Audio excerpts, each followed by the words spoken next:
All right, so Bismillah ar-Rahman ar-Rahim and Assalamu alaikum wa rahmatullahi wa barakatuh, everyone. Inshallah, today we're going to be continuing with the rulings on engagement. And of course, there were a couple of things that we talked about last time.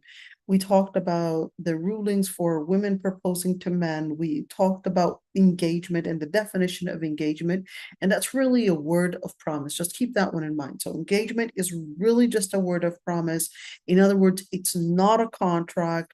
And therefore, the legal implications in an engagement are not at all considered as something that you can base things on and seek, let's say, perhaps a compensation for, or yes, this is what you promised, etc. It's a word of promise. It's a word of promise, nothing that can actually hold that person accountable in terms of staying committed to this engagement. Just keep that one in mind.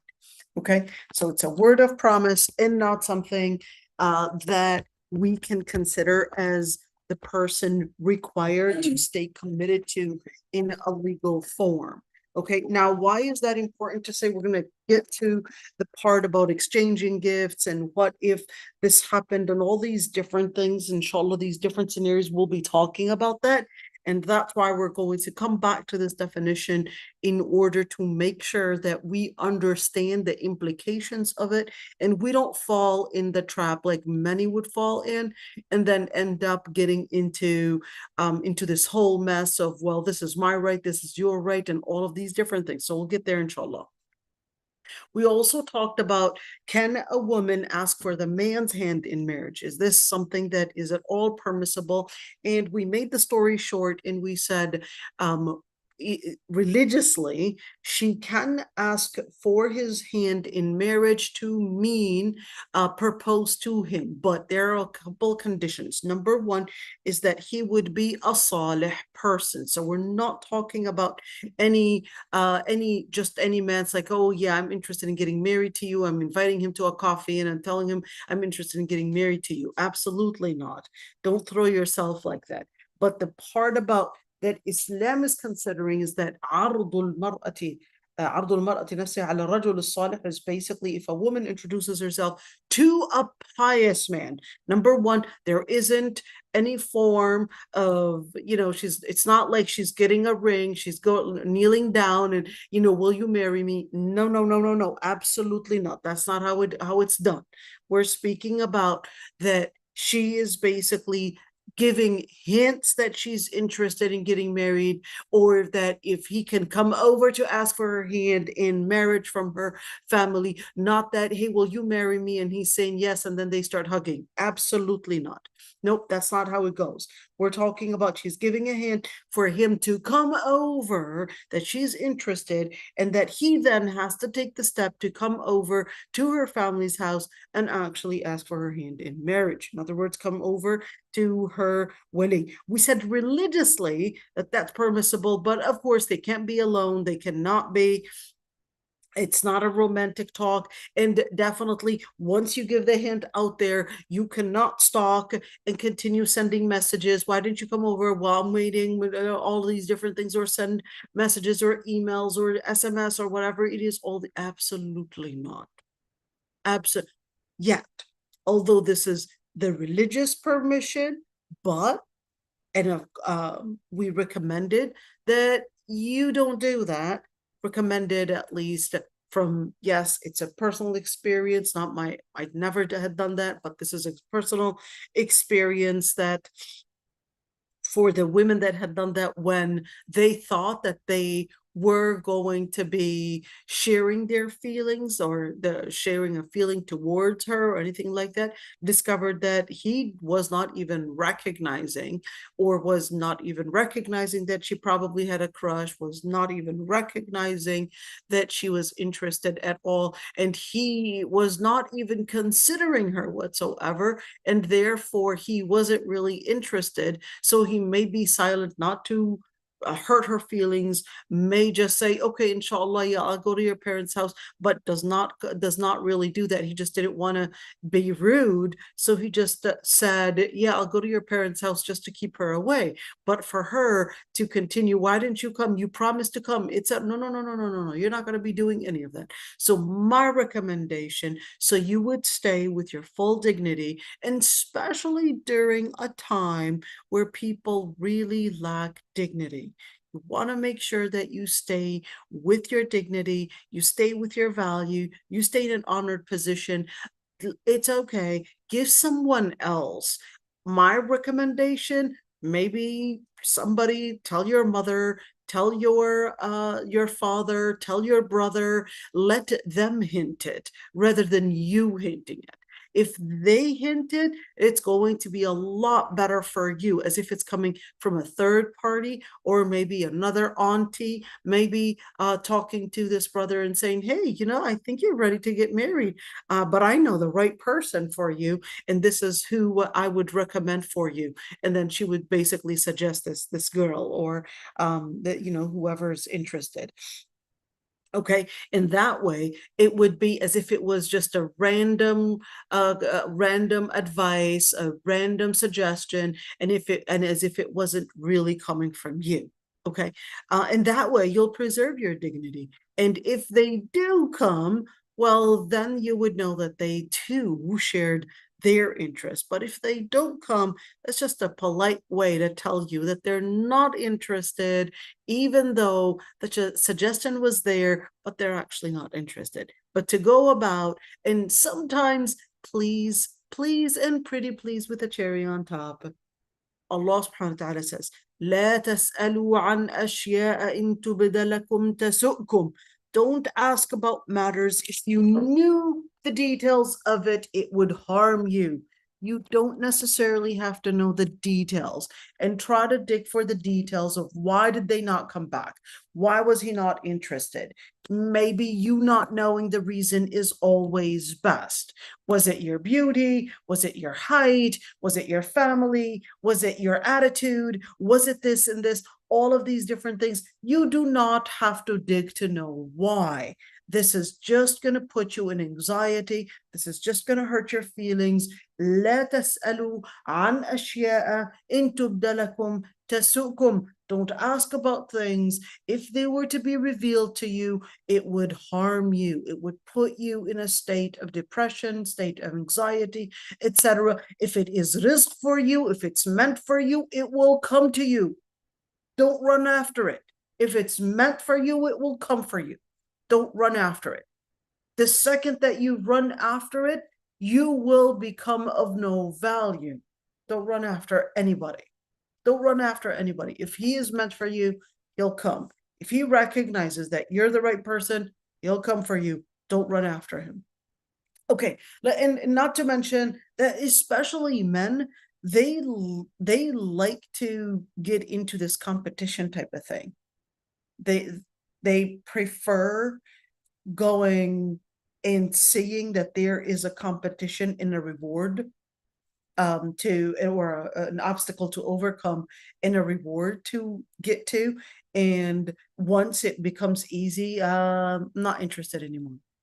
So just keeping that one in mind. Okay, can a woman in person, we talked about this one and we said the evidence, and we said باب عرض المرأة نفسها على الرجل الصالح, and we talked about beautifying women to get them married. We talked about the part that this is not to stay or be within the border outside of hijab, but it is within the border of hijab, within the boundary of hijab. So we're talking about simple beautification, which is within the differences of opinions between scholars, such as Mendi, such as perhaps maybe, the eyeliner or something like that, or maybe a ring, these kind of things. But we're not talking about major beautification. We're not definitely things like fillers and things like Botox and filling up your lips, or enhancing your breasts, or any of that, or I don't know, Brazilian butt, or all of that is not permissible even if you are married.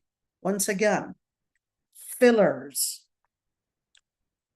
things like, the Brazilian butts and all of these different things, and breast enhancers and puffy cheeks, and that's actually not permissible in Islam, even if your husband desires it, because this is changing the creation of Allah subhanahu wa ta'ala. The only time when it is permissible is when there are health issues, when there are medical reasons. So for example, if this woman went through mastectomy, mastectomy, she had breast cancer and she needed to, let's say, basically fix what the surgeries had done and all of that, and that's a different story. This is a restoration. Okay, restoration is different. That in medical restoration is different than somehow enhancing and putting all these fillers and changing your creation and all these cosmetic surgeries. They are not permissible unless this is restoring something that was considered a deformity. Deformity is completely different. But to somehow think that, yeah, I'm puffing up my lips or enhancing this and that in my body, etc., that is not permissible unless there was a deformity. Just keep that one in mind. Unfortunately, we're seeing Muslims left and right actually get into these cosmetic surgeries left and right, and really concerned about, let's say, fitting in this type of cosmetic culture. So just keeping that one in mind. All right. Now, the other thing, beautifying women, the other thing, of course, when we're talking about beautifying women, we're talking about things like dressing up within, let's say, the halal boundary. Ruling on engagement. Does there have to be an engagement? No, there doesn't have to be an engagement, because at the end, it's just a word of promise. So what do you mean that there doesn't have to be an engagement? So let's just say, I'm just making this scenario up right now. Okay, what do we mean by that? By there doesn't have to be an engagement. We had a case, okay? A girl came to the masjid and she said she was interested in getting married and afraid of falling in haram. Okay, she went to the imam. The imam in khutbah al-Jumu'ah said, a sister is interested in getting married. If you feel that you are fit to get married and are interested in getting married, please come to our office. So he comes to the office and the wali is there, the girl is there, and he said, this is the girl that's interested in getting married. Are you interested in getting married to her? Looks at the girl and he's like, yes, I am. What do you work? This is what I work. This is how much income I'm making. Here are my pay stubs right on the phone, blah, blah, blah, all of that. Yeah, we know this guy that comes to the masjid right on the spot, does the marriage contract right after the Salat al-Asr. They basically just pass out, I guess. They just order food from the nearest restaurant, and people are eating. By Maghrib, here it is, here's our wedding, and there it is, Mabruk. And that was it. That was probably the fastest marriage I personally had ever seen. Okay. Quick meal. Well, that's how it happened, and it was a Somali girl and a Somali boy. That was probably the fastest one ever. Okay, by Maghrib, she's basically done, and he's already, he's like, I already have a place to stay in. We can, for now, stay at a hotel, booked at a hotel, booking.com, and booked a hotel. And then they're like, then we're ready to rent a house. Okay, there you go. That was the fastest ever. Was there an engagement? There really wasn't an engagement. They just sat barely for an hour. Okay, let's see. So like I said, in engagement, exchanging gifts, reading Fatiha, making a party, all of that, that's really permissible. But here's the thing, at least reading the Fatiha, not run that's a bid'ah, but is it a good bid'ah? Is it this? Would I necessarily say, and no, you guys are doing a bid'ah, all of that. Reading the Fatiha does not make this engagement a religious contract, does not make this a marriage contract. The Fatiha itself reading the Fatiha for engagement itself, just to let you know, is a bid'ah. It's not necessarily something that the Prophet ﷺ himself had done or anything of that sort. So can I read the Fatiha? I mean, if you want to read the Fatiha for the sake of reading the Fatiha, you can read the Fatiha. But to think of it as it's a religious announcement for something, no. But it was an act that was done as a Fatiha, as a beginning, more of a traditional thing than actually a religious thing. It was never done by the Sahaba, but it was done by later, yes, Salihin included. Some ulama, they also like that people would do the Fatiha when they make any contract or any beginning of something, just to get the blessing of it. But even that piece of it really doesn't have any evidence. But at least we're just talking about if somebody wanted to say, well, I've got some scholars that said it was a good blessing, etc. Okay, regardless, I don't want to get into that discussion. Okay, right now I'm trying to get to the part to let us all know that al-Fatiha does not make this word of promise / engagement necessarily an official marriage contract. Al-Fatiha is just a blessing. Okay, somebody is seeking blessing. Indeed, there are even different opinions between scholars on whether it is even a bid'ah / innovation or not. Okay, regardless of all of that, I'm trying to be pragmatic and looking at it from a legal standpoint, a legal Islamic legal standpoint.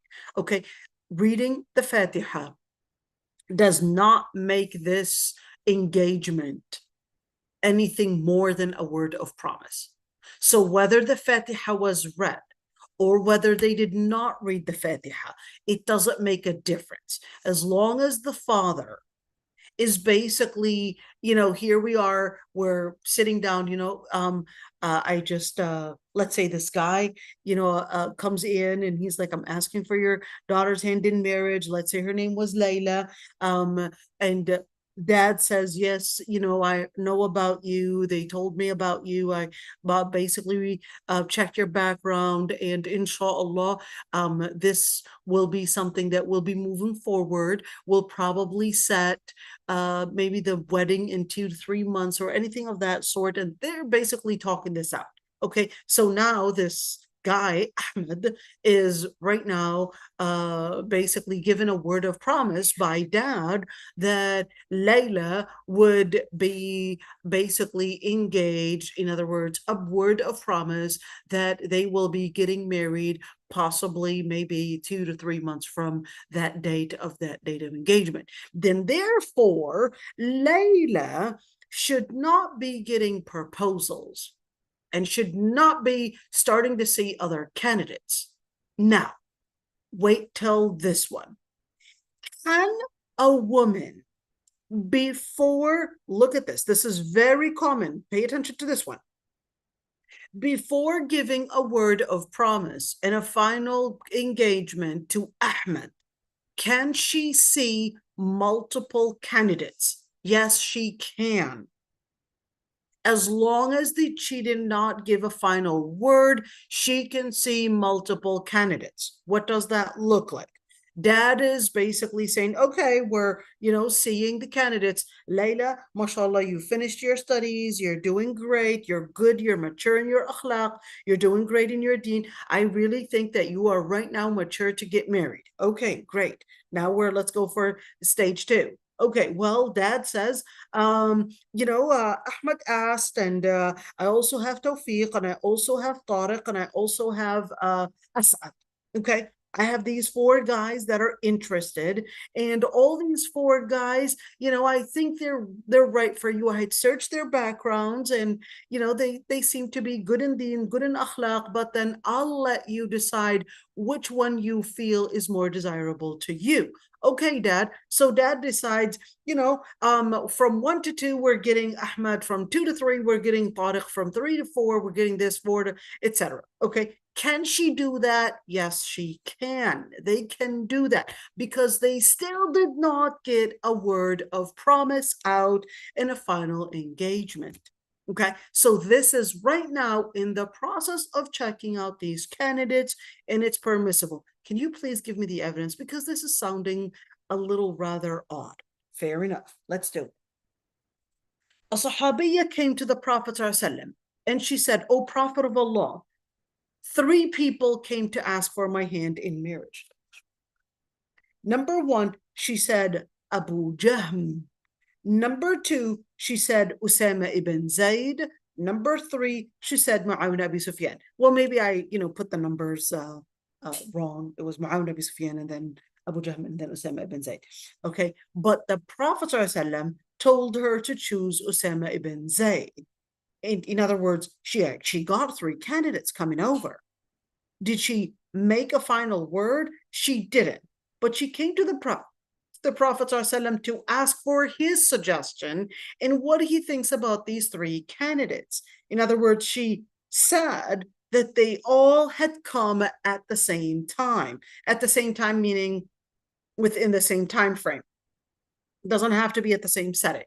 Okay, now, the Prophet ﷺ said, Mu'awiyah ibn Abi Sufyan is su'lukun la mala lah. Is basically somebody that is really poor. In other words, he definitely did not suggest getting married to somebody that is really poor because it's going to be requiring a lot of compromise and definitely comes with a lot of hardship. Number 2, Abu Jahm, he said, ضراب للنساء.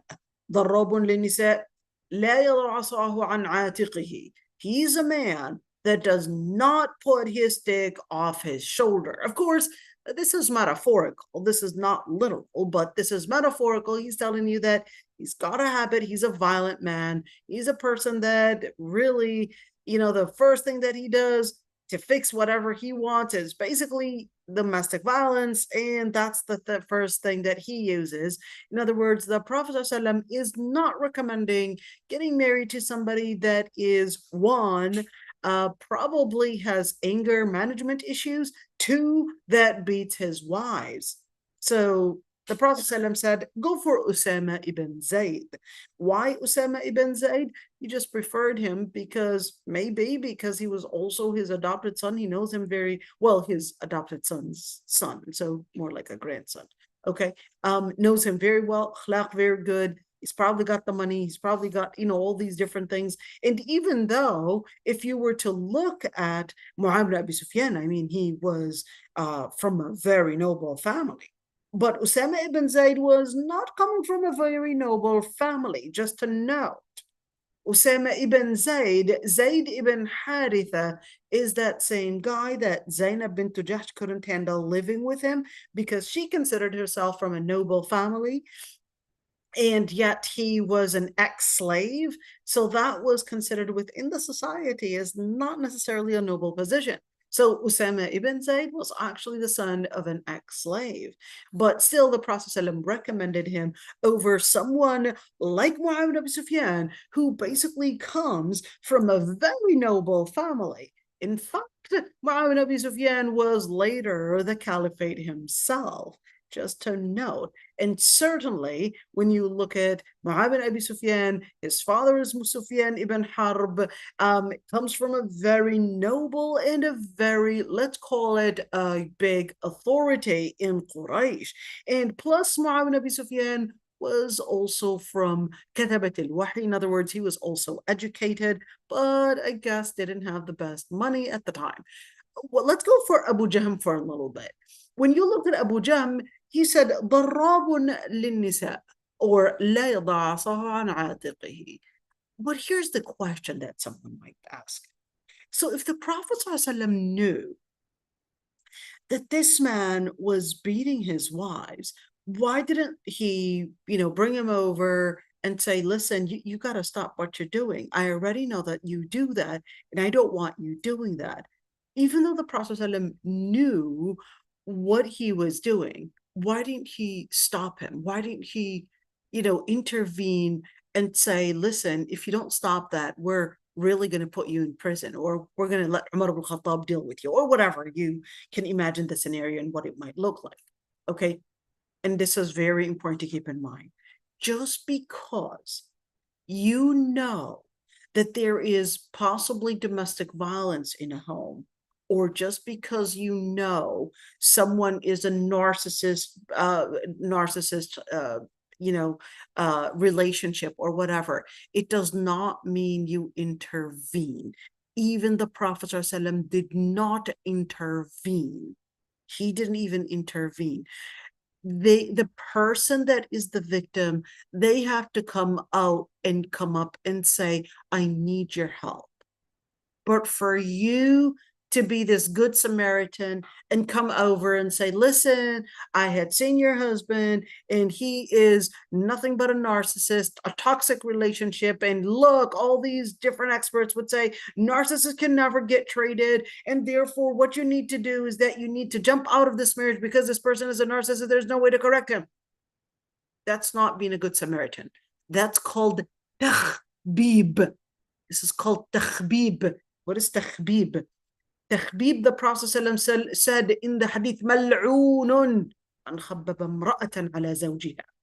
The person that goes and does this type of talk in order to let this woman go against her husband, or somehow, come in, they're thinking of themselves as good Samaritans, but what they had done is really get into this woman's head that, you need to leave, that your husband is bad, etc. She has to make the decision on her own, not you getting involved and somehow telling her that she should overcome this relationship, she should get out, she should all of this, unless she's coming in to complain. I'm in danger, I'm not feeling safe, I'm going through this, please help me out. That's a different story. Okay. And then we would seek out the experts, we would seek out ways to do first reconciliation before we would say, you got to leave. This person is a narcissist. Because, by the way, right now, accusing people of being narcissists is right now becoming the trend. Every single case that we would get coming to our office or my office, the traditional accusation is that this person is a narcissist. This is the traditional one. Toxic, narcissist, gaslighting. These are the terms that every single person, when they fail in fixing a relationship, they could easily accuse the other person of being a narcissist. Same thing, children coming over and accusing their mothers, their fathers of being narcissists, gaslighters, toxic, etc. And the second somebody comes to me and says, hey, my mother is a narcissist, my father is a narcissist, or my husband, I'm just going to nod my head, and maybe it is true, but I'm just going to nod my head and just put in a very large possibility that, of course, here's what happens. When you go on your phone and you continue, let's say, interested in, let's say, watching a reel that's talking about narcissism, the algorithms will bring you more and more videos about narcissism, and you're going to continue getting more and more videos and more and more videos. And then guess what happens? Without you realizing, you're going to literally just get indoctrinated of this whole topic and think that, okay, that's it. This is the only topic that's on your mind. You're just looking for people's traits out there. And guess what? Every single person has a trait of narcissism. Every single person has a trait of wanting to do service to their own interests. Every single person thinks their ideas and their opinions and that they're actually the center of the world. This is basically every single person. Every one of us is basically living within that. This is part of our brain structure. But certainly, if then we see evil motives, we see that's when we would say, okay, well, let's say, because what you might describe as an evil motive, and just keep this one in mind, most problems come in not only from the evil motive, but many times from our description to that person's intentions. You can easily describe a person's intentions as basically evil motive, or they're, hey, demonic or whatever. I wouldn't really know if that is true unless we probably investigate to see whether it's true or not. We don't know. We don't know if it's true unless we investigate. Maybe it is true, but at the end of the day, is that most problems don't really stand on facts as much as they stand on doubt. And this doubt that he is coming from a demonic or an evil stance, and then getting into that area, trying to interpret their intentions and trying to interpret their motives and trying to do all of that. And many times it would be really that particular person's demonic intention, evil one, that is making other people appear that they all have just a demonic intention. It becomes this paranoia. Anyhow, we'll talk about this subject later. Layla, you wanted to say something, dear. Go ahead. Yeah. So, what advice would you give those who are married outside the culture, and then you want to explain to somebody like bringing the gifts and all everything that you mentioned? We're going to get in details with that, but in general, exchanging gifts. Okay, we're going to get in details in regards to exchanging gifts. Is anything to be returned or not, or all of that. But exchanging gifts does not necessarily make that as an official marriage contract, even if gifts were exchanged, even if a small party was done. Like, how would you explain it to somebody who's that's not normal in their culture? Like, for example, like Americans, they don't do that. So how would you explain that to a American brother, that bringing gifts is part of our culture, without sounding like you are being asking for too much, or So you're going out the sunnah or we something? basically have to compromise. We would have to compromise. I'm not saying, hey, go tell him this, just like you want him to bring gifts. You would have to recognize that it's not part of his culture. If you're getting married to this culture, you also have to compromise that, hey, you would have to accept that it's not part of his culture. So if he doesn't bring anything, okay, he doesn't bring anything, you would have to compromise too. You're accepting to get married to this culture. And just as you want him to compromise and bring gifts and let's say tolerate your culture, you would also have to tolerate his culture. But Right? say it's the parent, the gifts are more like for the parents. Um, they would be offended. They would take that I as like mean, you can, if you want to introduce your culture and say, hey, part of our culture, exchanging gifts or bringing something to, you can say it directly. You don't have to get into the hinting. Just say what you need directly. And this is something that many times I would say, relationships, they end up falling because they don't say it directly. Men don't understand hints. Just say it directly. Say, hey, I expect that you would bring a gift to my mom and dad, and this is, part of our culture, this, and then explain it in that way. Or they would say, hey, you have to bring something with you. This is part of the culture. Or sometimes make it as if it's a scenario that, let me explain to you how we practice this culture and give it at least somewhat of like a ceremony type of thing, or like a celebration. We would exchange gifts, we would do this, and basically tell him the different stages of what the expectations are, to make things easier, make communication easier by really laying out your expectations and what you want, rather than thinking that, oh, he has to do his own research in figuring out which tribe you come from and which kind of culture you practice and all of that. No, lay it out and say, this is what we're expecting. This is how we want to do things. Is this something that you would like to basically get involved in? And then, then you would basically get into the beginning of a communication. Okay.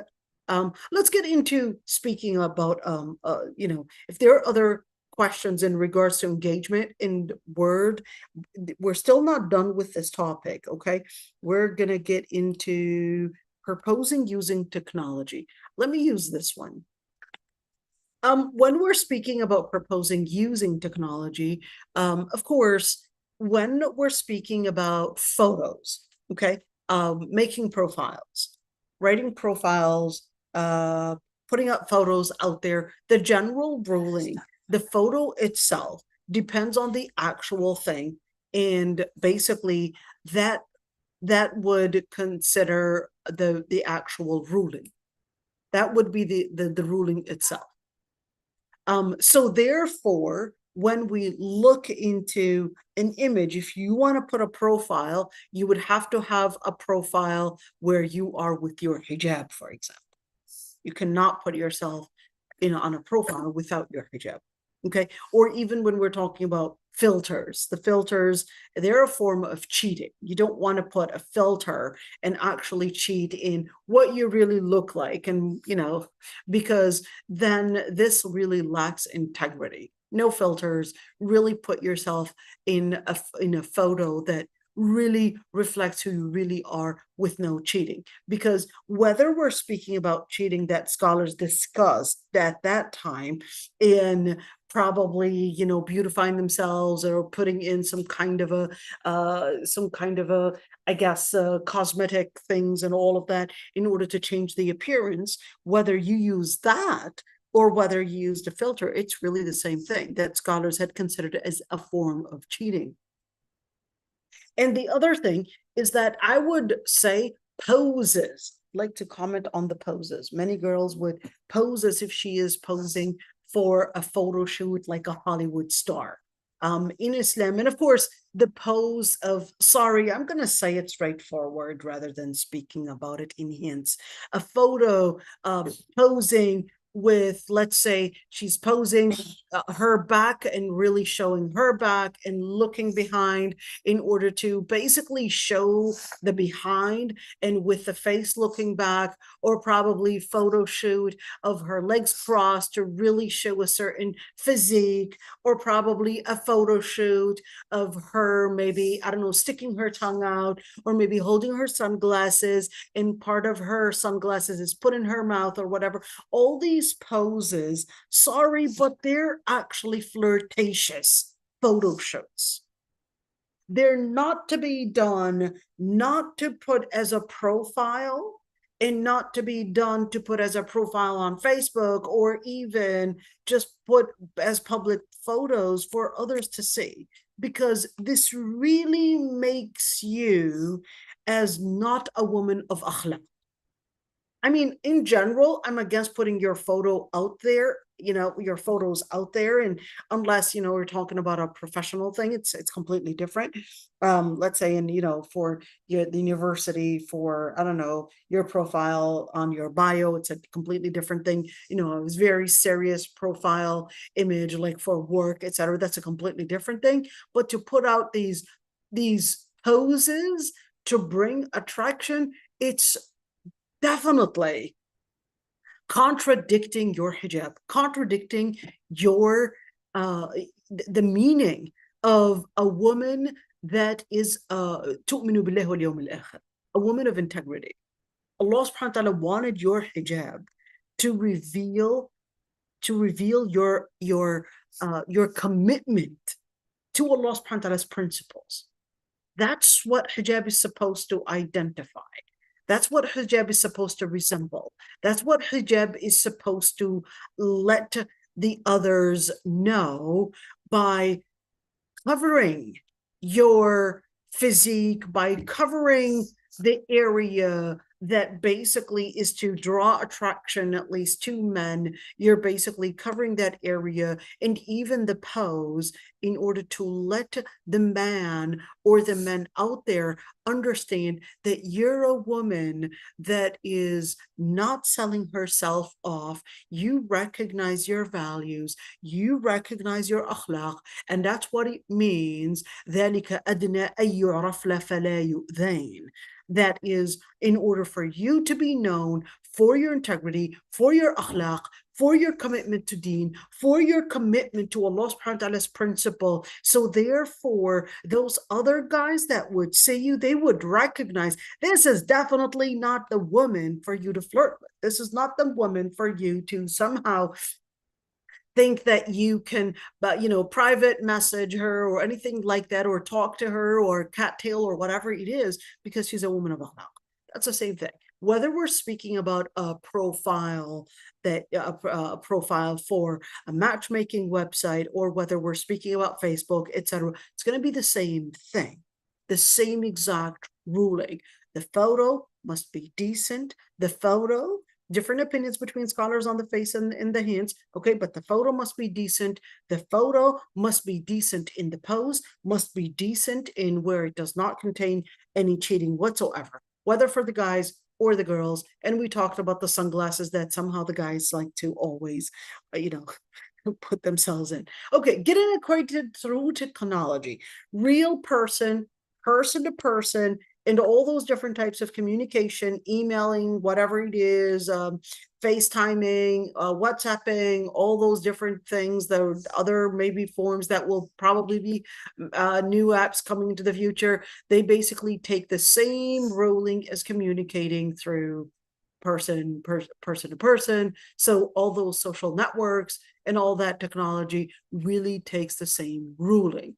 So to think that, yeah, it's okay, I don't need my dad's permission to talk to a person through WhatsApp or FaceTime or online, but I would need it if the person was basically coming to meet me in person, is not actually true. The person-to-person technology takes the same ruling. So don't let shaitan fool you. It must be noted that the communication must be within, number one, cultural norms in terms of considering family, considering norms and reputation. So what do I mean by that? So al-ma'ruf 'urfan kal-mashruti shartan. If, for example, using this form of technology and in person, of course, the father is expected to be on board.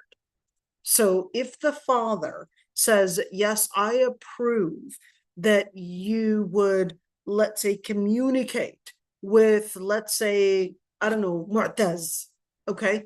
You would communicate with Mu'taz, but on a condition, okay? That you would know that Islam does not allow you to get into any form of, I guess, any form of flirtation or any form of exchanging romantic talk, etc. But dad knows that, yes, Mu'taz had come over, asked to talk, and asked to basically get into a proposal. So in order for you to make the final decision if you're interested or not, dad says, I made the background check. Now you can talk to Mu'taz and see if Mu'taz and you are interested in continuing this process or not. So what kind of things should I be talking about? Things like deen.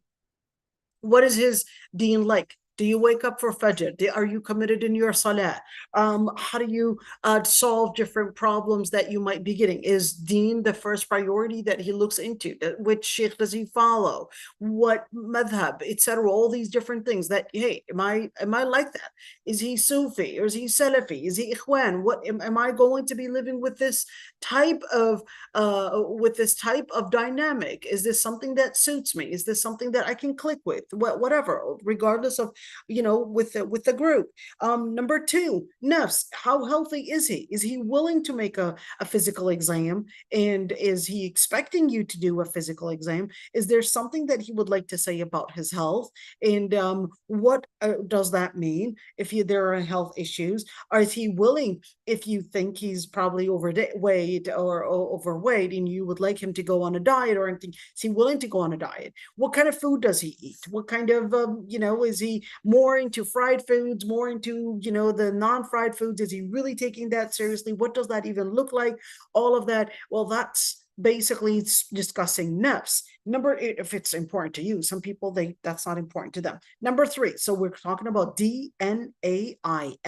So now discussing aql, education. Is he okay with you continuing your degree?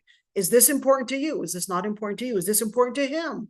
Education, his education. What is he going to be doing with his education? What does that look like in terms of job? What does the job look like? How many hours is this, meaning overnight? And what is this over time? How often is it? What does that mean? What are the responsibilities that are going to be on her? How is her work? How are they going to agree about her basically paychecks? Is she going to be contributing? Is she expected to also pay, you know, part of probably the expenses? Is she not expected to pay any of that? Are they going to agree probably 20%, 30% of what she's making, 50%, 60, whatever, everything? Hey, just like I'm getting involved here, you're also getting involved. We're basically continuing sharing this home. How are we going to how are we going to explain that one? We're going to get in more details in regards to working women, but I'm just making the story short. Discussing things like money, the income, and how are we going to be exchanging that? How are we going to be both participating in that? What does that look like? Deen, nafs, aql, ird, and ird. How's his relationship with his family? What is he expecting the woman to be like? What is his definition of ta'at al-zawj? Stop right here, stop right here. What is his definition of being obedient to the man? Wait, well, what do you mean obedient to the husband? Okay. What are your expectations? How far? Is it every time I leave the house that, yeah, Islam, I mean, does say that every time I leave the house, I have to let my husband know. But some husbands, they're like, you know, as long as I know that, you know, she's getting, I don't know, groceries from this place, and probably, you know, going to a clinic, as long as I know, and she already gives me a head up before time, or I already know that, you know, that's all that she's going to, I'm okay with that. And they both agree on that. That's okay. It doesn't have to be yes, but some guys know, they expect, no, I'd like to know who's calling you. I'd like to know who you're going with. I'd like to know where you're going, when, how long you're going for, at school, what time you finish. Some guys are really particular, and some guys are really jealous. And it's like, no, I expect a certain, let's say, restriction, etc. All of that. This is part of discussing what is your definition of an obedient wife. What do you mean by obedient wife? Are you at the same time, when we say that this man is not only, you know, expecting or probably defining obedience in a certain way, but what to you is expected of me. Now, here's the thing. Many times they may not know, and you may not know, that certain things are considered as expectations, or what you would think of it, that, I mean, this is ABC. You would think everybody knows that. And he might think, well, isn't that basically, isn't that supposed to be the norm? Was that something that I had to ask about? Like, I'll give you an example. In certain cultures, a woman is expected to do everything in regards to housekeeping, everything. She does the laundry, the dishes, the cooking, teaching the kids, and checking on their homework, checking on their hygiene, all of that. In other cultures, no, they split it 50-50. The man, you've got the dishes on one day. This is real. Okay, man, you Mondays dishes are on me. The second day the dishes are on you. You're expected to also sometimes cook. You're expected to sometimes also, hey, helping laundry, helping throwing out the trash, all these different things. Okay, now in some cultures this is expected. Okay, so it's really important to sometimes discuss these things, especially if we're talking about a completely different culture, because you want to know, is it expected of you to do all the work plus your outside work? Or is it expected that he would also pitch in, probably wash the dishes at times, or probably maybe wash the dishes not at times, but one day it's me, one day it's you. Maybe it's like that. Or even cooking. Am I expected, if you were probably hungry, to be the person to put the dinner, or probably put the lunch and set the breakfast before you even wake up? The breakfast is there. Is this what is expected from me?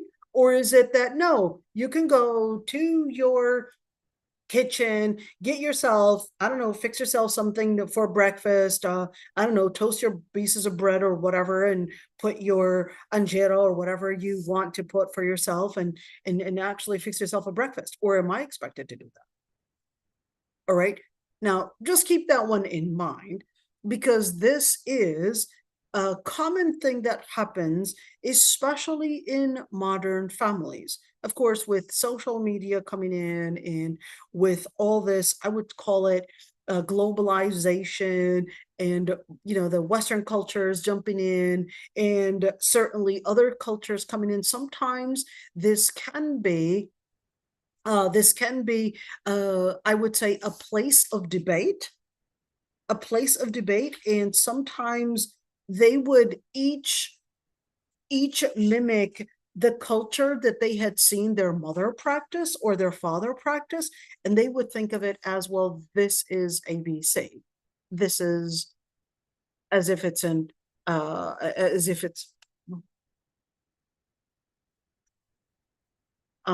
this is common sense. So you want to make sure that you both understand the definition of what is expected of you, the definition of obedience, what does that mean? The definition of a pious wife, what does that look like? What are you expecting of me in terms of not only going out and coming in, but also the different details of what is expected from me at home, what's expected from me in terms of money, in terms of how much I basically pitch in terms of my own income.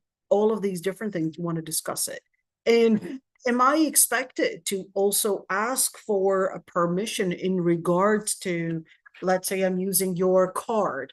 Am I expected to have, let's say, a certain amount of money that I could just spend on my own? Or are you expecting me that, no, this is how much of a budget on food we're spending. This is how much of a budget we're spending on, let's say, cosmetics, cleaning material, whatever it is, all these different things. So are you going to be giving that to me? Or are you going to basically say, hey, your budget is $2,000. I have another wife and a third wife. So your budget is $2,000, not including the rent. And this is what you're expected to basically cover. And this is what you have to do.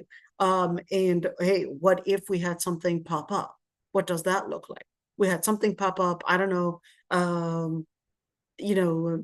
unexpected TV got broken, or probably I don't know, our bed or something happened. What does that mean? Is that going to be included in the budget? What does this look like? All of these different things. Discuss money a lot, because most of the disagreements actually fall within two things. One is definition of authority. Keep that one in mind. Definition of authority, because most of the times whenever she disagrees on something, he would interpret it that it was somehow it was battling or competing in his authority. That's how men would interpret it. You are somehow battling my authority. You're somehow questioning my masculinity. You're somehow thinking that I'm not the man. You're somehow not respecting my manhood, and all of these different things. Okay, so then they would use the word in, you know, in a different tense or in a different way to basically tell you, well, you know, why didn't you go and ask for a permission? Why did you leave? Why did you do this? Why? And you would be thinking like, well, what's the big idea? What he's trying to say is that he's feeling that you are not respecting his territory, his authority, blah, blah, blah. And at the same time, she would be considering that, okay, you are also not respecting my dignity. So that's that area. Is it dignity? Is it authority? And usually the problems actually go within the circle. Within the circle. She's considering that you don't care about my the amount of effort that I'm putting. You don't care about my how tired I am. You don't care about what effort I put. You don't care. You don't say thank you. You don't say this. And then he's considering that, oh, well, guess what? You go out and you didn't even ask. You didn't even you were talking on the phone and you didn't even take in consideration that I just came in from work and I needed food and I needed lunch or whatever it is, and you didn't even care. You didn't even care to do this. You didn't, and then they end up really, are you caring? And then they start, yeah, well, you didn't care on that day. And I didn't, you didn't, and then we start basically accusing each other of lacking integrity, and who we're trying to debate then of who lacks integrity more than the other, who lacks lacks integrity more, who is not really respecting the other person's boundary. The other common disagreement is money. So things, where the money is coming in from, how much of it expenses, how much of this money are we expected to save? Your income, you as a woman, your income, how much is expected to basically get included within this pay? What if you were to get laid off? What if you were to lose your job? What if you later wanted to quit your job? What does this mean on the family budget? And are you expected to basically seek permission on everything that you probably need to buy for the household? You know, I know it's probably ironic for some people to actually say, well, this is ABC, but believe it or not, especially during our times, money is one that you can actually track, of course, on your bank statement, and you can track us like, okay, who this much was used at, let's say, this store or that store, and you used to pay this much. Was that really worth it? And of course, you might look at the items. Hey, you could have gotten, let's say, a cheaper quality, but and paid less. It was better for our budget. And we can debate, should I get something that is more expensive and probably better quality, or should I get something that is less expensive on this area and probably, but at least I'm saving money? And of course, we can get into this debate, and people have their definition, people have their debate on which is more important. So discuss this together in order to make sure that you really are compatible in what you consider your priorities are. So it must be, of course, the other thing is that the conversation must be within the limit of needed to know the person to come to a decision. So we're not here chatting, but we're actually getting into the area to making a decision.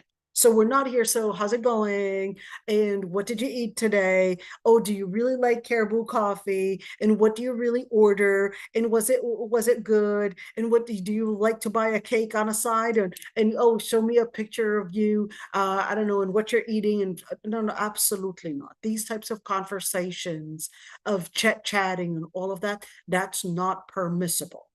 That's not permissible. It's supposed to be basically within the serious limits to know whether this person is compatible for you or not, to make the final decision in order to get to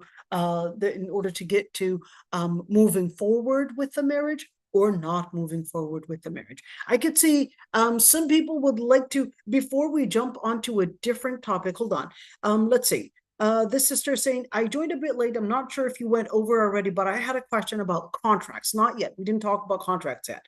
I know that some of them have allowed that women to write things like not being able to have a second wife, doesn't have to follow it, or can you clarify this? We still didn't get there yet, but we will discuss this, inshallah. We will discuss it. There are a lot of different details in regard to the conditions in marriage contracts. So inshallah, we'll get there. So once we get there, inshallah, you'll be basically capable of knowing, all the details and all the different conversations, or at least debates between scholars, the Hanbali versus all the other scholars. No romantic talk, and must be within the guidelines of talking to non-mahram men. Okay, so yes, so all that. If there are any questions in regard to that, I'd love to hear it, inshallah. Before we get out of this topic and get into another one. The other one is having someone act on a man's behalf. What did I say? Making a ceremony for the engagement. Okay. Let me talk about this one. Making the ceremony for the engagement. What is there like a ceremony for the engagement? What does that even look like, and what does that even mean?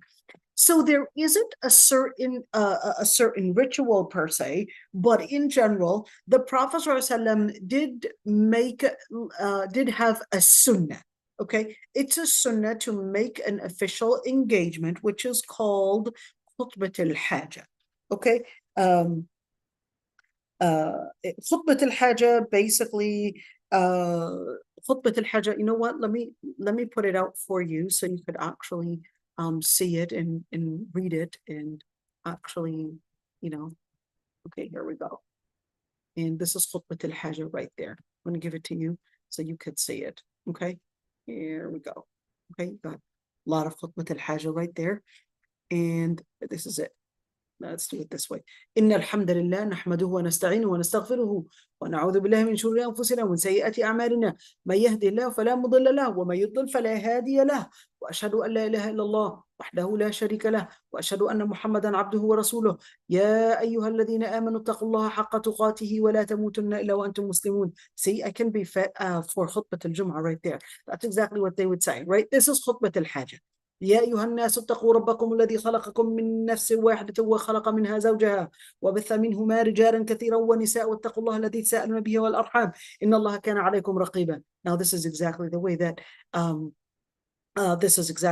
they would do it for خطبة الجمعة. It doesn't have to be with this sound. Okay, and يا أيها الذين آمنوا اتقوا الله وقولوا قولا سديدا يصلح لكم أعمالكم ويغفر لكم ذنوبكم وما يطع الله ورسوله فقد فاز فوزا عظيما. What does this whole thing mean? Okay, I'll translate it just spontaneously. All the praise is due to Allah subhanahu wa ta'ala. We praise Him. We seek refuge in Him. We seek forgiveness from Him. We seek refuge in Allah subhanahu wa ta'ala from the evils of ourselves and from the evils of our sins. Whoever find guidance through Allah subhanahu wa ta'ala, then they should not be misguided. And whoever is misguided shall not find guidance but through Allah subhanahu wa ta'ala. I bear witness that there's no God worthy of worship but Allah. Do not associate partners with Allah subhanahu wa ta'ala. I bear witness that Muhammad is the servant and the prophet of Allah subhanahu wa ta'ala. The ayah, and Allah subhanahu wa ta'ala says, "O you who believe, have religious integrity and the true religious integrity, and do not die but as Muslims. O people, have or be fearful of your Lord Almighty, the one who created you from one soul and created from it its pairs and created from it many men and many women, and have religious integrity and be considerate of what you will be held accountable for and your relatives, for your Lord Almighty is all-seeing and supervising what you do. Ya ayyuhalladhina amanu, O you who believe, be fearful of Allah subhanahu wa ta'ala and say what is righteous, for your Lord Almighty will guide your actions and forgive your sins, and whoever is obedient to Allah and His Messenger, then they should be the ones to be in the final success and the grand basically victory. Okay, so this is basically what it is. This is khutbat al-haja. So what and when who says this? Is it the man? Is it the father? Is it the guy? Basically, the guy that is coming to propose, etc. So it doesn't have to be anybody in particular, but usually it's from the woman's side. It could be one of her maharim, and does it have to be one of her maharim? It doesn't have to be one of her maharim. It can be somebody that they probably just think that, he knows how to say things, and just is I guess is eloquent in his speech. So anybody can do that, and it doesn't have to be necessarily that particular person. And but it's just announcing that this is official. That's khutbat al-haja. Okay. And of course, if they read the Fatiha, I mean, we talked about this earlier. Let's go for the other thing. Can we have someone act on their behalf? So what does that look like? So we're basically giving a power of attorney for a proposal. So what does that mean? So a man may put a power of attorney to act on his behalf for the proposal. So let's just say Tawfiq, okay, is in, let's say is in Somalia, okay? And this girl is in, I don't know, Malaysia, okay? And he wanted to basically propose to this girl in Malaysia. So he put Izzuddin to be the person to act on his behalf. So Izzuddin goes to the family and basically says, I'm asking for this girl's hand in marriage, not for me, but for my brother Tawfiq. Okay. Or because he doesn't have to be a biological brother, for my friend Tawfiq. Okay. So they say, sure, yeah, we'll basically ask about Tawfiq, and thanks for coming over, and we'll discuss this. So here it is. What is Izzuddin going to be doing? Well, Tawfiq is going to give Izzuddin the power of attorney to act on his behalf. So what does that look like? He would make a power of attorney. And today, I mean, it's so easy to make a power of attorney, by the way. You could just go even online and on Zoom, and you can actually make. The other day, I made a power of attorney, and it was official. I think it would costed me like $20, $25. Yeah, and this person, it was a Zoom, and it was official. It was like a law firm, an official thing. And they would ask you to basically show your ID. They would look into your ID, and both IDs are in that, and then they would have an official seal and sign it. And hey, it's a PDF right there, an official power of attorney. It was really easy, $20, $25. I can't remember exactly, but and it was official and it was approved. Okay, a man may put a power of attorney to act on his behalf for the proposal, whether to go through the process of marriage contract or to basically go through the process of proposal, but not see the girl on his behalf. Okay. So it does not mean that Tawfiq will say, I trust you. I want you to see the girl. And then Izzuddin is like, yeah, I saw her. She's got really nice long hair. She's really tall, really slim, etc. No, wait a minute. You weren't supposed to be seeing the girl. What do you mean tall and slim and long hair? You weren't supposed to be seeing the girl. The only person that's supposed to be seeing the girl is either a woman to come and describe her. So Izzuddin, maybe get your wife over to probably I don't know, or maybe get your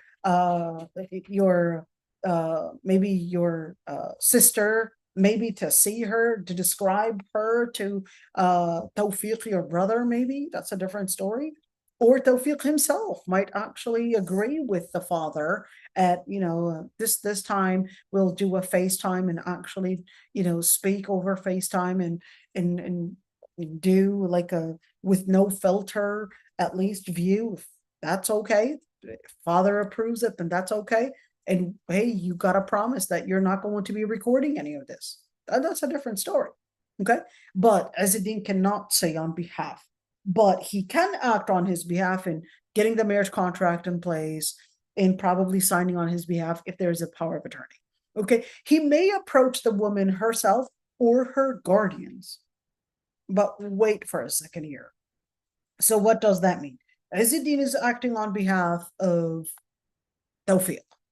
And he may go to, let's say, her father and say, I'm asking the hand of Layla.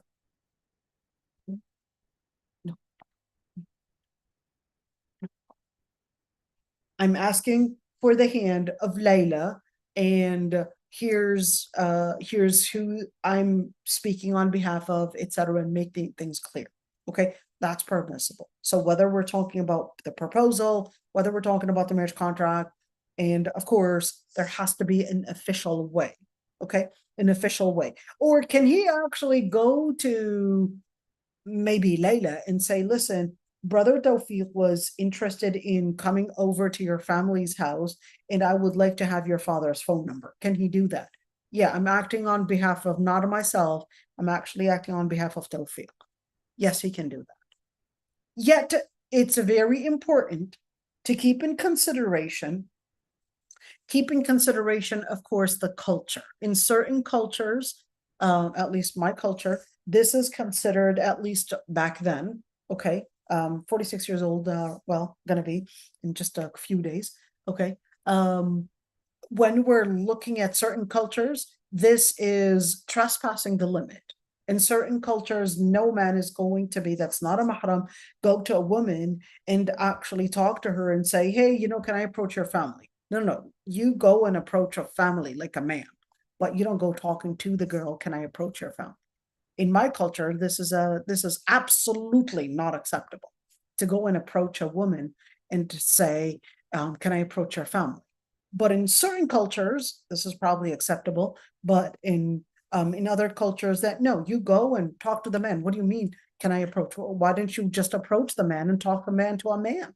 Why did you need to go and talk to the girl and trespass and probably, trespass her haya and trespass her bashfulness? Why go to the girl and ask her? Why don't you just go to the father himself and talk to him directly? Why did you need to go and talk to the girl? No, talk to the man, be a man, go and talk to the man and speak to him man to man. Okay, when Salama's waiting period had ended, the Prophet, peace be upon him, sent Abu Bakr as-Siddiq to propose to her on his behalf, but she rejected. Wait, did you just say Salama rejected the Prophet? Yes, she did. Why did well, wait a minute, I thought she was married to him. Okay, let's break it down. Abu Bakr as-Siddiq went to talk to Salama on the Prophet, went to talk to Salama on the Prophet's behalf when her waiting period ended. Okay, now Salama refused.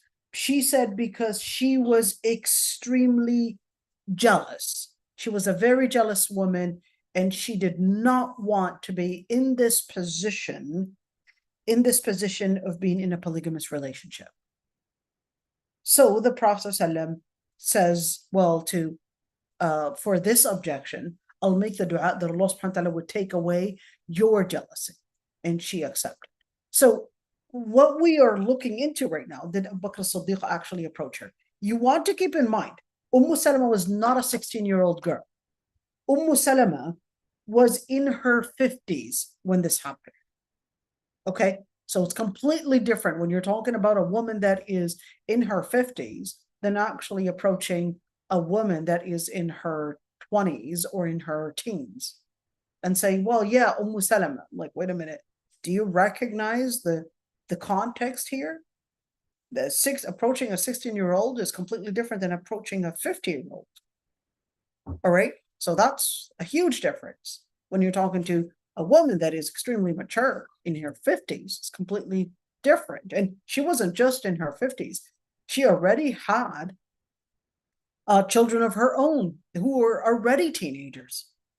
Children of her own who are already teenagers.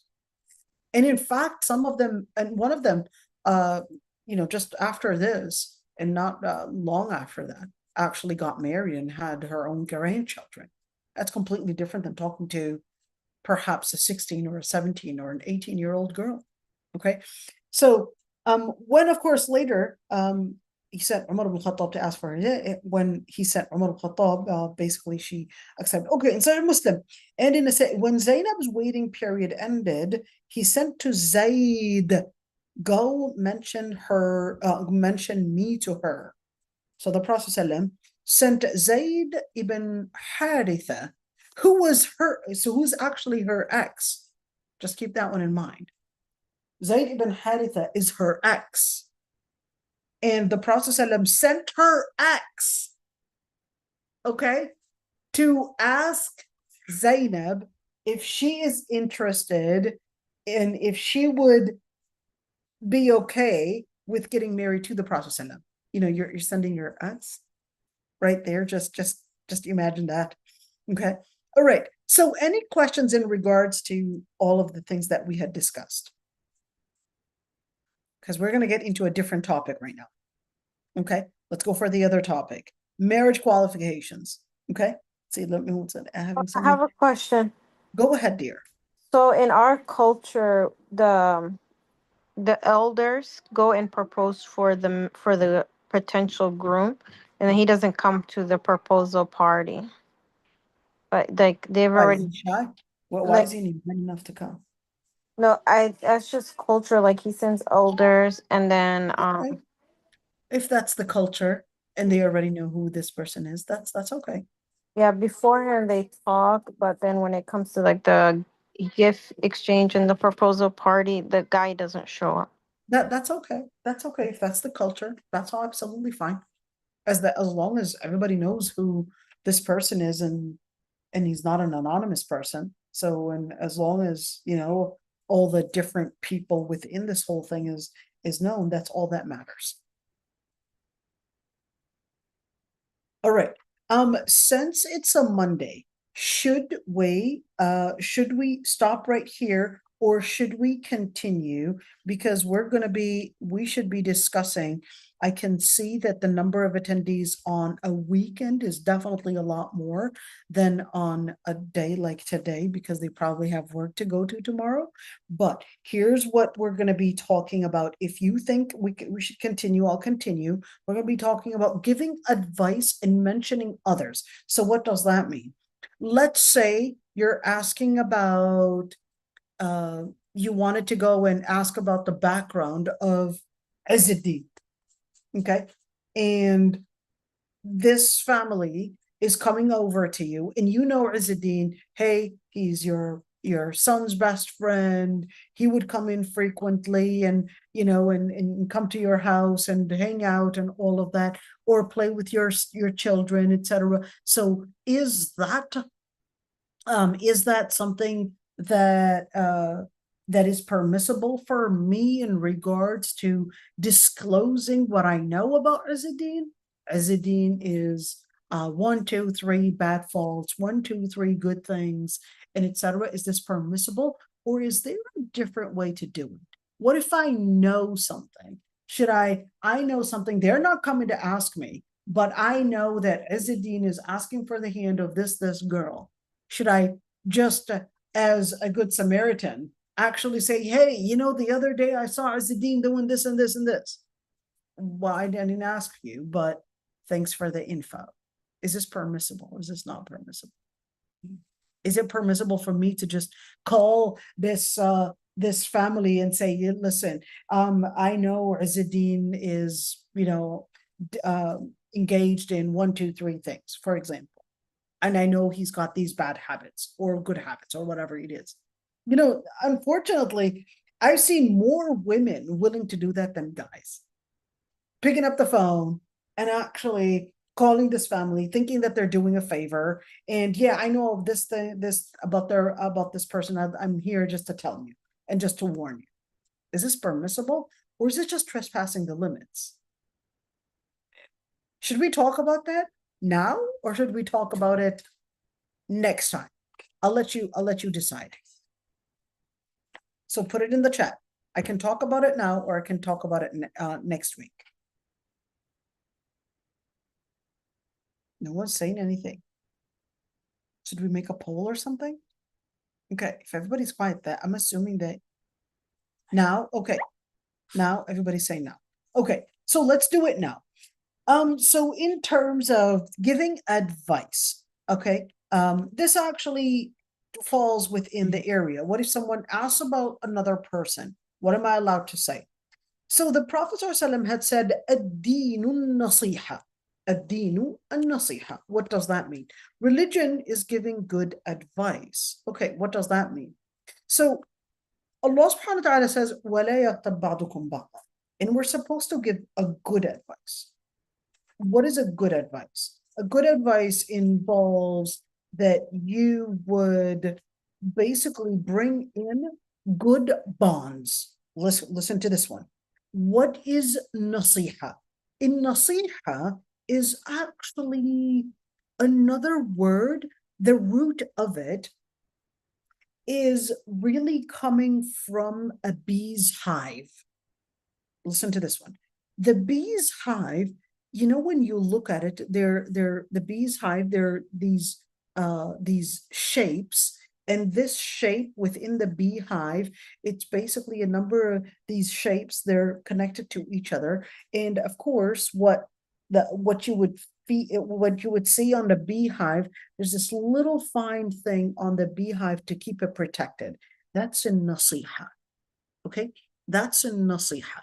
So when you look at a nasiha, it's to basically keep this beehive protected, keep this bond intact.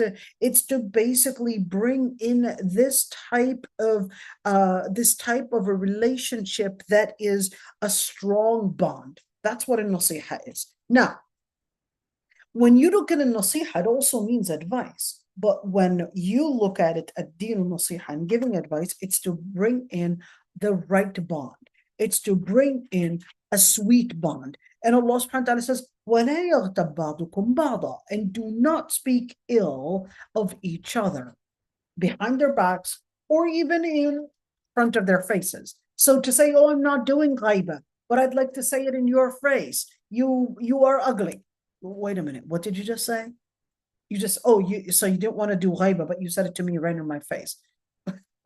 Thanks for not doing ghaiba, but really, that was so offensive. And Allah subhanahu wa ta'ala basically says, do not do, this is called the lams.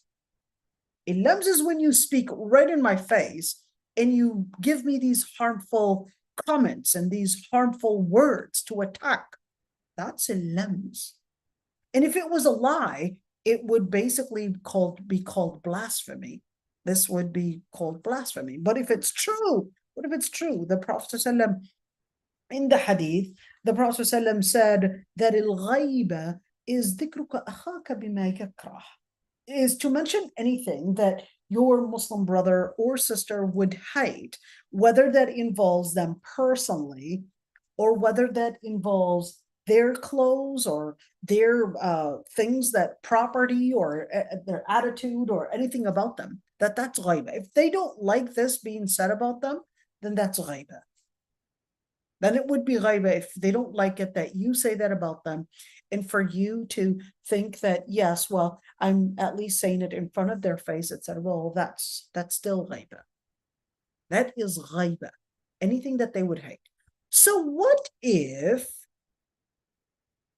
there is a reason?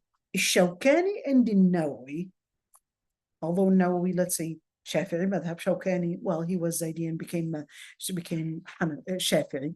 Okay, said backbiting would be permissible for legitimate reasons. What do we mean legitimate reasons? Is there such a thing as a legitimate reason to backbite somebody?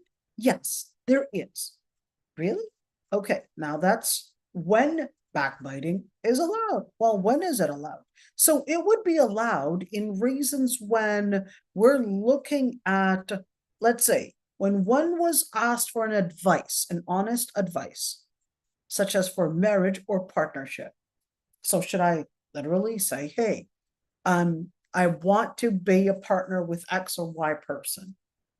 And of course, I'm asking about something that relates to this subject. So let's say I want to make a business contract with someone. All right. And I know that, let's say, Ayman, okay, Ayman is basically a good businessman. And I want to go and make a partnership with Ayman. But I wasn't sure if Ayman was going to be committed. So I go and ask Abdullah, and I say, Abdullah, is Ayman a person of integrity? And I want to make a business contract with him. So in that situation, we would say, wait a minute, this is in regards to a business contract? Yes, it's in regards to a business contract. Okay, all I could tell you is I don't recommend making business with Ayman. Can I ask why? I'll just tell you I don't recommend it. Okay. Now, some scholars, they said, if it's in regards to that one, you can say, well, he has a habit of hiding certain transaction information or certain things. This is in regards to business. But in regards to marriage, it involves more than money and how they deal with money. It involves their deen, their nafs, their aql, their ird, their mal, etc. So can I say, well, you know, I know that he basically had toxic abuse, toxicant, you know, different abuse of toxicants, and basically was using, let's say CBD, or probably was using these things, or he was in a relationship with before, an a haram relationship, for example, or he has a habit of getting angry easily, or he probably is a person that is not too transparent, he lies, etc. Then in that situation, can I actually say that? Now, a couple things. When to mention faults in general, we're going to talk about it in the following slide. But is it permissible? The default is that it is permissible. And let's see, there is a general thing. It would be considered not ghaiba in these following 6 or 7 cases. Let's see what the scholars had said. They said الذم ليس بغيبة في 6 متظلم أو ومعرفا ومحذري ولمظهر فسقا ومستفت ومن طلب الإعانة في إزالة منكري. Let's see, what does that mean? The poem basically just summarized that them to say somebody's faults in these circumstances, it would not be considered haram. Number 1, when it would not be considered as ghaiba, in a situation where a person is mutadhallim, a person was basically abused. So a person needed someone to complain to uplift their oppression. So what does that look like? Basically complains to the one that is able to uplift the oppression. So what does that look like? This girl, this woman, basically, her husband is abusing her, and she's looking for someone to uplift this harm. So she goes and tells her dad, he's doing this and this to me. So that's a different situation. This is mutadhallim. But that doesn't mean that you go and you start complaining about each and every single thing that is irrelevant to necessarily to you. He throws his socks, he does this, he, you know, and start to go to talk about each and every single thing. No, that's ghaiba. And even if you want to come in and actually complain as the dhulm and the oppression that is happening against you. Mu'arrifin. What is mu'arrif? Mu'arrif. So basically somebody is known that they are, let's say, the blind person. Okay. Oh, who are you talking about? I'm talking about the blind person. And I don't mean to say it in a derogatory way. I just meant to identify what this person is known for. I mean, out of all of us, there's only one blind person. So I would say, oh, the blind person. What is that supposed to mean? I don't mean to say it in an offensive and a harmful way. I just meant to identify. Then that would be permissible. Muhadhir. What is muhadhir? Coming to warn. So basically, this girl in school is let's say, doing harmful things to the students and is basically doing, let's say, illicit behavior. So in that situation, I'm basically going to warn the mothers from having their daughter play with this girl and say, you got to be careful. You know, there's something not right about this girl. Don't let your daughters play with her. That's a different story. لمظهر فسقا مظهر فسقا مظهر فسقا, if this person is announcing their fisq, they're outwardly sharing photos of them hanging out with girls online, outwardly basically sharing photos of themselves, basically fisq. She's a girl, basically showing that, you know, I don't know, putting me pictures of Korean guys and putting me pictures of I guess inappropriate images on her own platform or whatever it is, and you're like, wait a minute, she's announcing it, this fisq, this is fisq. التشبيه بالرجال, and somehow speaking about guys and talking about guys, how handsome they look, or and what they look like, and in commenting these kind of, let's say, these comments of flirtation, that's fisq.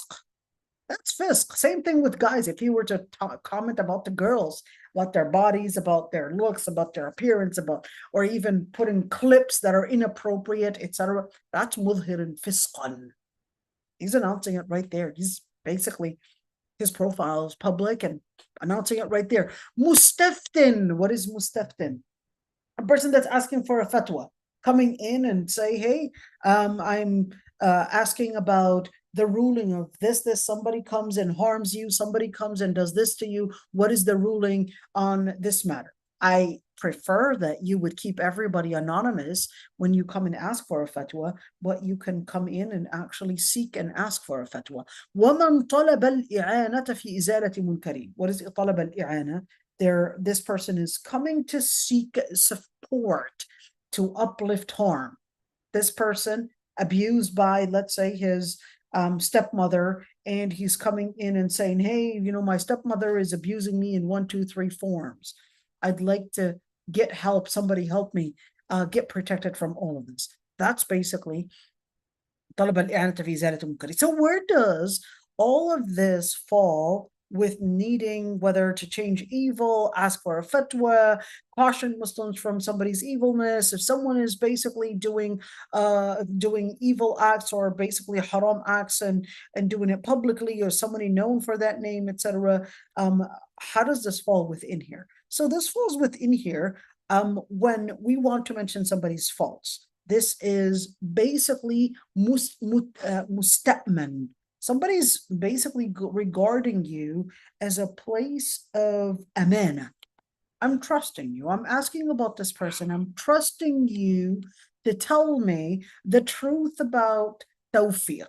What is he really like? What is the truth about him? Okay, so the adab in mentioning the faults, try not to go for backbiting.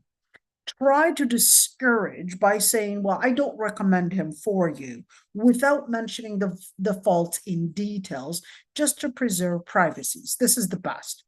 Be brief as much as possible rather than go in details. And of course, if details are needed, to caution the questioner.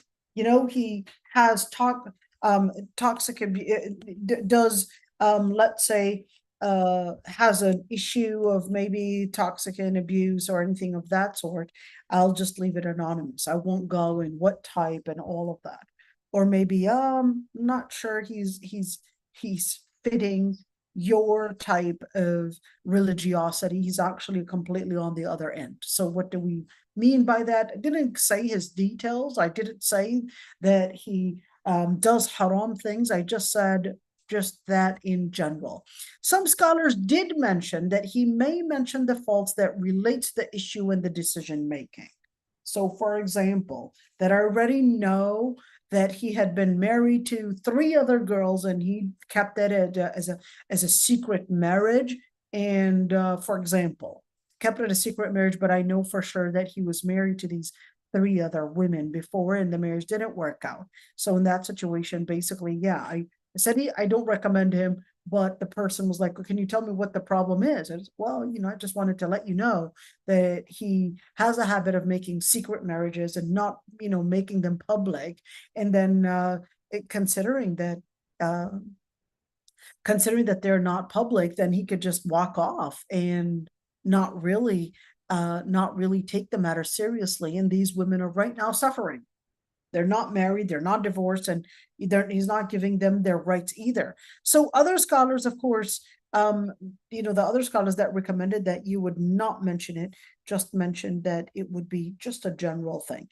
And that's basically the best thing to do, is don't go in details and just say, I don't recommend, and certainly don't go and start calling unless we're talking about a major thing. Unless we're talking about a major thing that requires shahada. Let's say this person is involved in, I don't know, something major like killing or anything like that. Okay. Then in that situation, you just want to, hey, I don't advise you to get your daughter married to this person, not right for you, etc., without going into details, because you can be held accountable legally of defaming. So you want to be really careful. And that's the same thing, even religious wise. Okay. If this person is keeping, let's say, his wrong behavior private for you to come in and say, well, yeah, I know this person has a girlfriend and here's his girlfriend and etc. And it's like, wait a minute, that's qadf right there, even if you know that that is true. Unless this person is pronouncing it publicly, that's a different story. But I would hope that this family would do their homework. If this is public, then everybody else knows about it. You don't have to be the person to come in and somehow think you're being a good Samaritan and, hey, I'd like to call and tell you about this person. No, let the family do their homework on their own. But if they're coming to ask you, then just use a broad statement and say, I don't recommend him for you, or he's probably not the right fit, or something like that. Then that's a different situation. Okay, then that's a different situation, and try to stay away from getting into details to preserve your integrity and to preserve that other person as well. Just say, don't recommend. Allah yastar Ali. May Allah subhanahu wa ta'ala hide his sins, but I don't recommend him for you. That's all. That's all. No further statements to say is always best. And let the other person do their investigation on their own. That's it. So I hope I answered these questions, and inshallah we'll continue next week. Okay, here's a question. Recently there was an app called T-App. The girls will post pictures of their potential guy, then ask who knows him. Others will respond, then know him, and expose his sins. It goes out of hand because people were lying about innocent guys. No, absolutely not. This would be defaming, and this would be haram. And to actually put out, statements of, yeah, this person is this and this, and start out and this is defaming. This is defaming. Things can be done differently. To defame somebody and put his photo out there and even expose somebody's sins and say, even, let's say person A had the right to know about the details, that this person is not good. What about all the public people? Put it on an app. Everyone else is right now. What if there was a group that just hated this person and they just wanted to defame him? They just wanted to ruin his reputation. And they all agreed that, here's what I want you to do. I'll tell you one funny thing that happened. With Gems of Light. So we wanted to invite this speaker in order to help us for fundraising. This is real.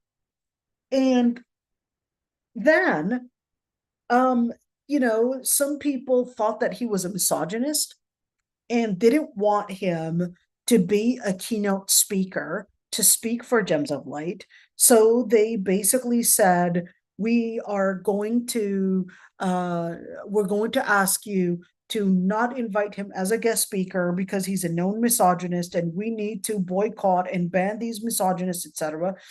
I personally looked into what he had said. I didn't see that it was misogyny at all. But anyhow, some people they're, with these types of, with these types of teaming and all of that. But the irony is that I started getting phone calls from left and right of people telling me that that they had heard that I was going to be inviting this misogynist and that they do not approve that he would be invited, and that they and that I should be basically just canceling out the invitation and not inviting him and boycotting him. So I thought, I got a couple phone calls. One of the phone calls was rather ironic. One of them was saying, I'm from the US Army. I said, okay, how can I help you? And they said, we heard that you're inviting this person, and we would like to tell you that you should not be inviting this person because of their misogynist statements. First of all, why would a US Army? First of all, did you ever come to my classes? No, you didn't. Okay. So do you know who this person is? No, you don't.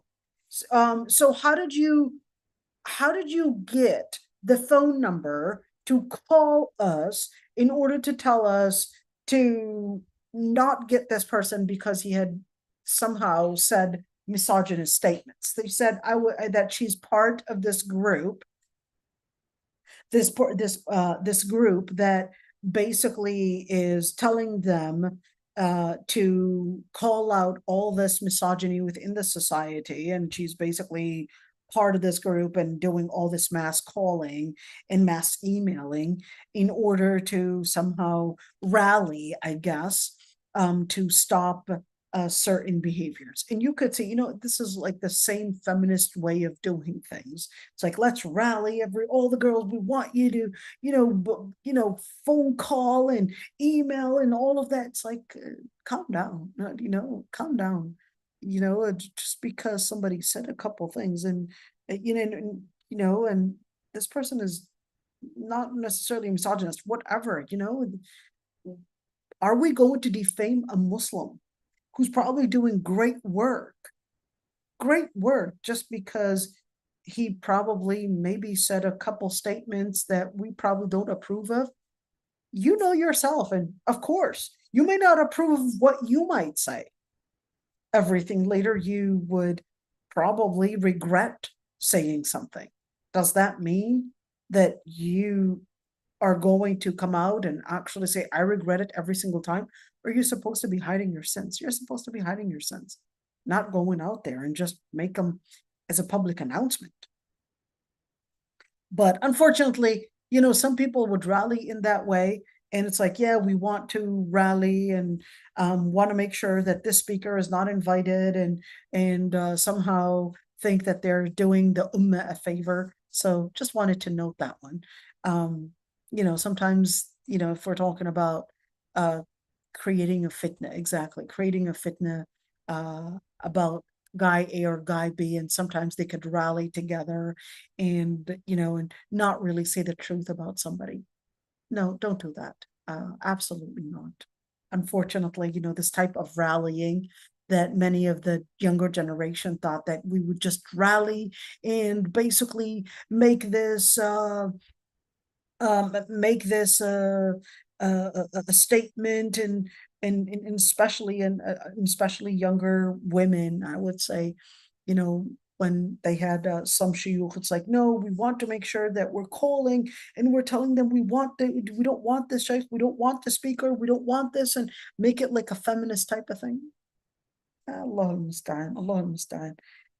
Sometimes we need hikmah before we would jump into doing such things. Don't be this type of a mob where everybody else, when people are somehow, they think it's organizing. It's not organizing. It's basically just joining a mob. Be careful with that. Allah al-Musta'an. Allah subhanahu wa ta'ala will hold you accountable. He won't say, were you part of this rally? Were you part of this group? He'll say, were you part of this group? Yes, you were. Then everybody else is going to be held accountable for the same sin. So you got to be careful. This is it, inshallah. Subhanakallah wa bihamdika nastaghfiruka wa natubu ilayk. Nashhadu an la ilaha illa ant. If there are any questions, be happy to answer them, inshallah.